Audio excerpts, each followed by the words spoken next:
E assim, irmãos, depois que eu fui batizado nas águas em nome de Jesus Cristo para perdão dos pecados, as coisas começaram a mudar. Não foi da noite para o dia, não. O Senhor foi trabalhando, como quem molda o barro com as próprias mãos. Aquelas feridas que cobriam meu corpo, que doíam só de encostar a roupa, começaram a secar.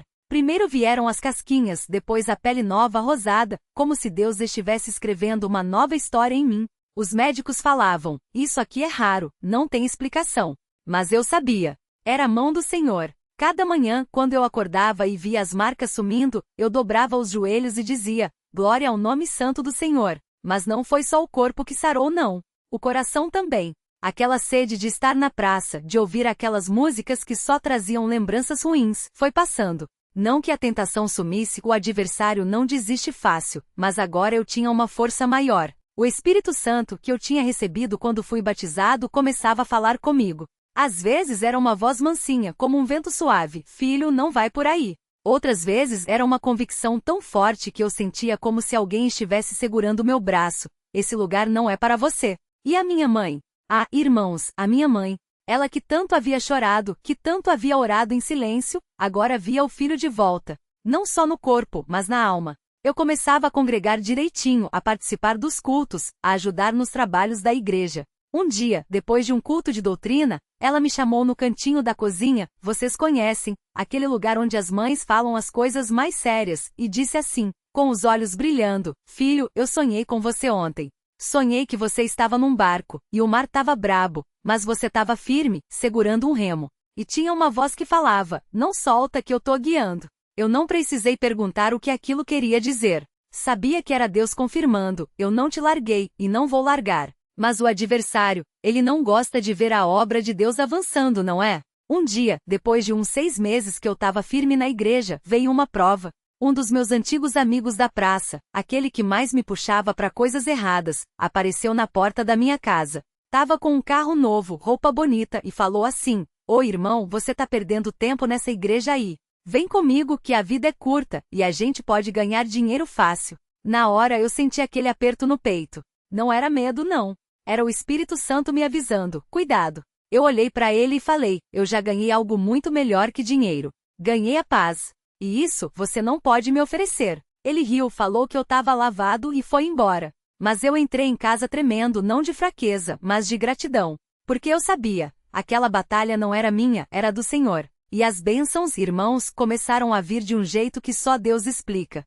Eu, que antes não tinha nenhum emprego fixo, recebi uma oportunidade numa oficina mecânica. O dono era um irmão da igreja, e ele falou, eu tô te dando essa chance porque vi que você mudou. Mas lembra, o que vale não é o serviço, é a tua fidelidade a Deus. E assim foi. Todo dia, antes de começar a trabalhar, eu fazia uma oração no cantinho da oficina. Senhor, abençoa o trabalho das minhas mãos, e que tudo seja para a tua glória. E sabe o que aconteceu? Em menos de um ano, eu já estava ajudando a sustentar a casa. Minha mãe, que tanto havia sofrido, agora via o filho não só salvo, mas abençoado.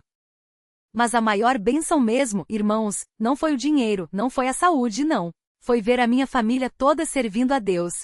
Minha irmã, que também tinha se afastado, começou a congregar. Meu pai, que era frio, começou a ir aos cultos. Um dia, depois de um culto de ação de graças, ele me chamou e falou, filho, eu estava errado. Eu via você orando, via você indo para a igreja, e pensava que era bobagem. Mas hoje eu sei, se não fosse isso você não estaria aqui. E ali, na frente do altar, ele dobrou os joelhos e pediu perdão a Deus. Glória ao nome santo do Senhor. Hoje, quando eu olho para trás, eu vejo que Deus foi tecendo essa história como um tapeceiro faz seu trabalho. Ponto por ponto, linha por linha. Cada dor, cada prova, cada lágrima tinha um propósito. E sabe qual é a melhor parte? Que a obra não acabou. Todo dia é um novo fio que ele vai adim. Todo dia é uma nova chance de ser fiel. Por isso, irmão, irmã, se você está passando por alguma luta hoje, se está sentindo que o anzol da graça está te puxando, mas você ainda resiste, eu te digo, não brigue com Deus. Deixa ele te fisgar. Porque do outro lado dessa linha, tem uma vida que você nem imagina. Tem paz, tem alegria, tem uma família restaurada, tem um Deus que nunca te abandona. E se você já está firme, já está congregando, já está servindo a Deus, eu te digo, não solta o remo. Porque o mar pode estar brabo, mas tem uma voz que está guiando. E essa voz nunca erra o caminho. Que Deus abençoe a todos nós. E que a gente possa dizer, como Josué disse, eu e a minha casa serviremos ao Senhor. Amém? Silêncio reverente, seguido de um glória a Deus, espontâneo da congregação. E o irmão com os olhos cheios d'água continuou. Mas eu não posso terminar esse testemunho sem contar um detalhe que marcou minha vida para sempre. Porque tem coisa que a gente só entende quando olha para trás, com os olhos da fé. A prova que veio depois da vitória. Depois que eu fui batizado, as feridas do fogo selvagem ainda doíam. Não era uma cura instantânea, não. Deus poderia ter feito assim, mas Ele quis me ensinar alguma coisa. Todo dia minha mãe trocava as ataduras, passava o remédio, e eu sentia aquela queimação como se o fogo ainda estivesse ali. Mas sabe o que ela fazia? Antes de começar, ela dobrava os joelhos e dizia, Senhor, o Senhor é o médico dos médicos. Se o Senhor não curar, ninguém cura. Mas eu sei que a tua mão tá aqui, mesmo que a gente não veja. E era assim, a dor tava lá, mas a fé tava maior. Até que um dia, uns 3 meses depois do batismo, eu tava no culto de domingo de manhã. O irmão que tava pregando falou sobre Abraão e o sacrifício de Isaque. E quando ele disse, Deus não pede o que ele não vai dar, alguma coisa mexeu aqui dentro de mim. Foi como se uma voz sussurrasse, filho, você já deu o que eu pedi. Agora é a minha vez. Naquela mesma hora, irmão, eu senti um calor diferente nas costas. Não era queimação, não. Era como se alguém tivesse passado uma mão suave, assim, do pescoço até a cintura. E quando eu coloquei a mão para trás, as feridas tinham secado. Não tinha mais pus, não tinha mais vermelhidão. Só uma casca fina, como se a pele já tivesse se regenerado por baixo. Eu não gritei, não pultei. Só chorei. Porque Deus não só curou o meu corpo, Ele curou a minha alma. Aquela doença que me levou ao profundo do poço foi a mesma que Deus usou para me trazer de volta para a luz. O anzol da graça não solta. Hoje, quando eu vejo algum jovem na igreja que está resfriando, que está dando desculpa para não vir, eu chego perto e digo, irmão, cuidado. Porque o diabo não te avisa quando ele está te enganando. Ele te dá um copo de cerveja gelada, te mostra uma mulher bonita, te faz rir das piadas sujas, e enquanto você está se divertindo, ele está amarrando uma corda no teu pescoço. Mas Jesus não. Jesus te mostra o anzol. Ele te diz, filho, isso aqui vai doer, mas é para te salvar. E tem mais uma coisa que eu aprendi. Deus não precisa de você para fazer a obra dele, mas Ele quer você nele. Porque quando a gente tá firme, a gente vê milagre que os outros não veem. A família restaurada. Hoje minha mãe ainda tá viva, louvado seja Deus. Ela tem 87 anos, mas toda vez que eu chego na casa dela, ela me abraça e diz, meu filho, valeu a pena cada joelho dobrado, cada lágrima derramada. Porque hoje eu tenho você de volta, e não só você, seus filhos, sua esposa, todos servindo a Deus. E a minha esposa, irmã, ela foi batizada 1 ano depois de mim. Ela via a mudança em mim e perguntava, o que aconteceu com você? Eu só dizia, Jesus. Hoje ela é uma das irmãs mais firmes da igreja. Nossos 2 filhos foram criados no Evangelho, e o mais velho já é cooperador de jovens. Deus não só me salvou, Ele multiplicou a bênção. A lição do anzol. Irmãos, eu não sei qual é a luta de vocês hoje. Talvez seja um filho que está no mundo, um casamento que está se acabando, uma doença que não sara, um vício que não passa. Mas eu digo uma coisa, se Deus te fisgou, Ele não vai te soltar. Pode ser que você está se debatendo, pode ser que a linha está te cortando, pode ser que você está pensando em desistir. Mas o pescador não é a mira. E quando ele te puxar para fora, irmão, você vai ver que tudo valeu a pena. Porque do outro lado tem uma vida que você nem sonha. Tem paz no coração, tem alegria na alma, tem uma família unida, tem um Deus que nunca te abandona. Fique firme. Não solte o remo. Porque a tempestade pode estar braba, mas tem uma voz que está guiando o barco. E essa voz nunca erra o caminho.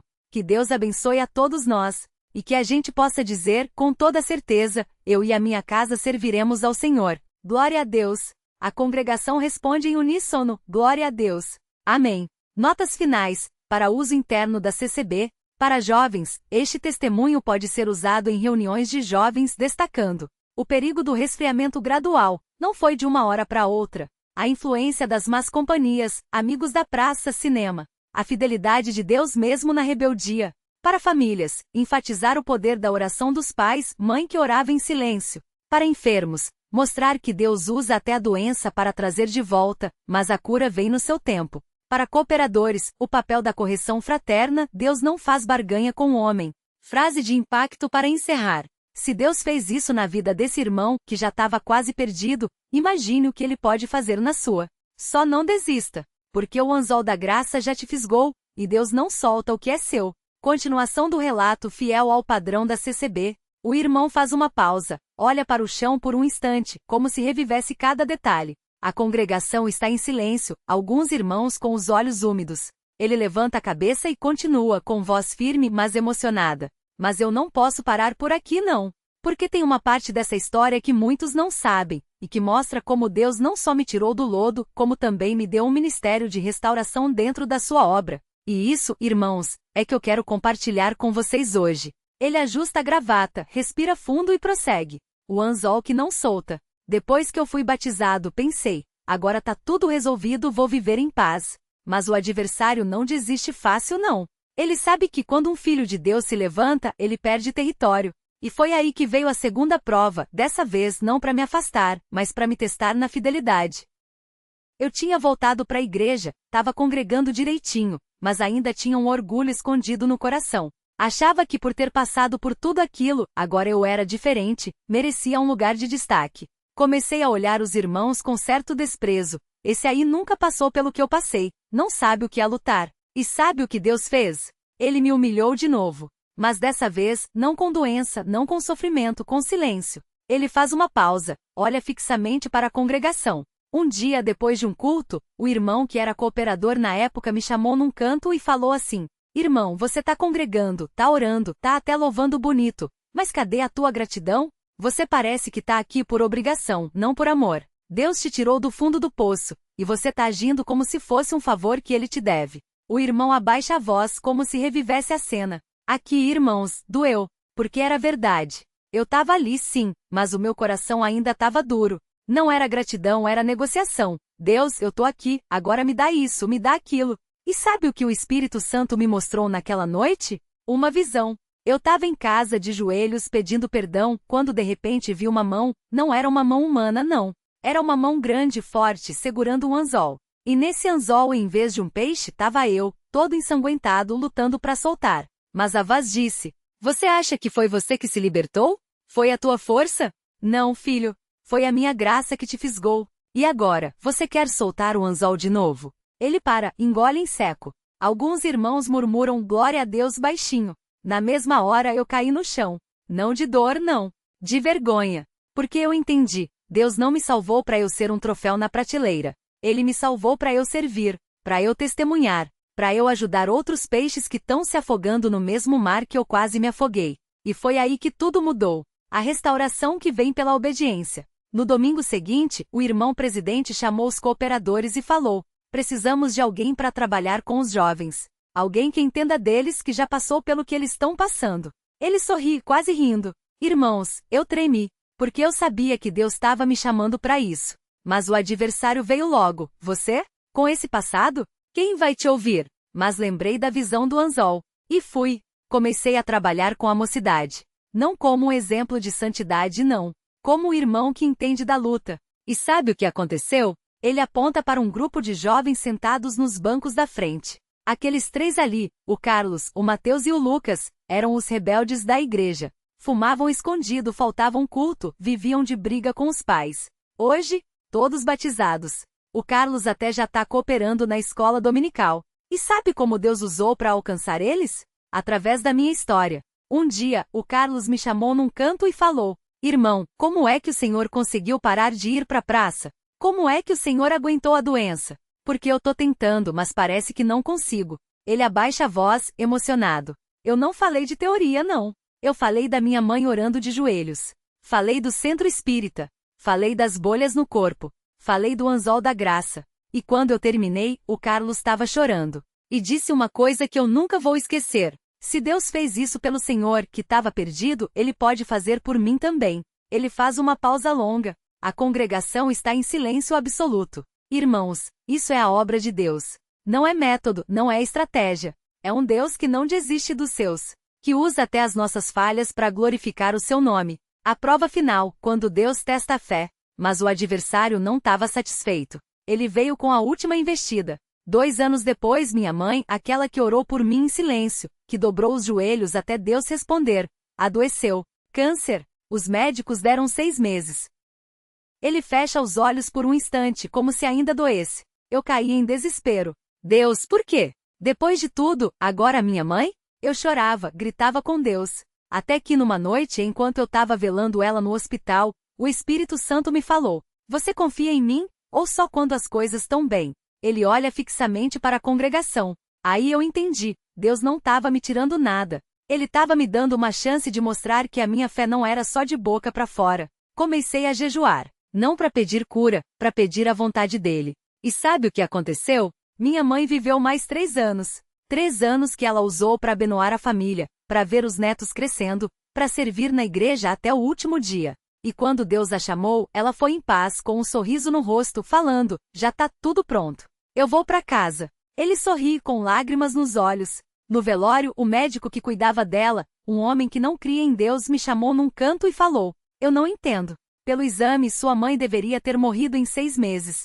Mas ela viveu 3 anos, sem dor, sem sofrimento. Tem alguma explicação? Ele aponta para o céu. Eu só falei: Tem. O nome dessa explicação é Jesus Cristo. A lição que fica. Irmãos, eu poderia terminar aqui falando de vitória, de milagre. Mas não. Porque a maior lição que Deus me ensinou não foi sobre cura, não foi sobre livramento. Foi sobre fidelidade. Ele se levanta, como se quisesse enfatizar cada palavra. Hoje eu tenho uma família restaurada. Tenho uma mãe que descansa no Senhor. Tenho jovens que foram alcançados por causa da minha história. Mas o que eu tenho de mais valioso é isso. Ele bate no peito, sobre o coração. Um Deus que nunca me soltou. Mesmo quando eu queria fugir. Mesmo quando eu duvidei. Mesmo quando eu achei que não merecia. Porque, irmãos, o anzol da graça não solta.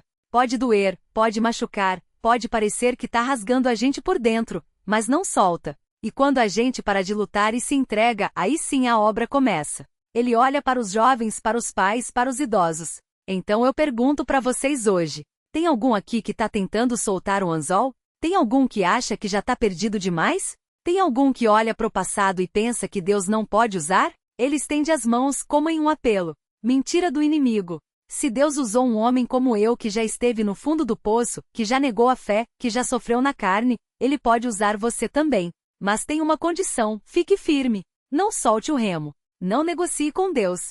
Dobre os joelhos e deixe Ele trabalhar. Ele fecha os olhos, levanta as mãos, e a congregação começa a responder em voz alta: Amém. Glória a Deus.